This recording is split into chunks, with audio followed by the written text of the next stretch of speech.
Okay, so we're going to show you one way to screen capture so that you can take a picture of what you've worked on and then paste it somewhere else, possibly in your team's notebook. So here's what you do.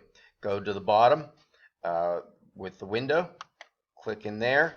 I'm going to say snip, S-N-I-P.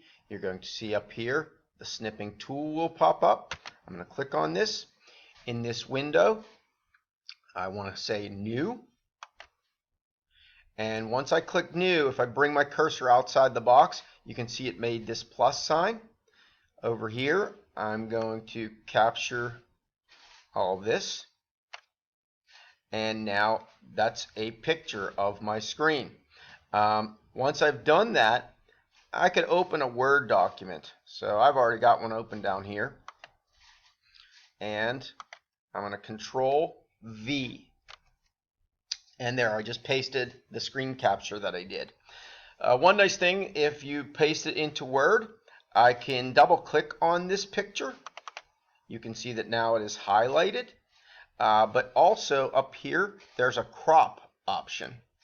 So I double click on the picture, crop will pop up. I'm going to click on crop.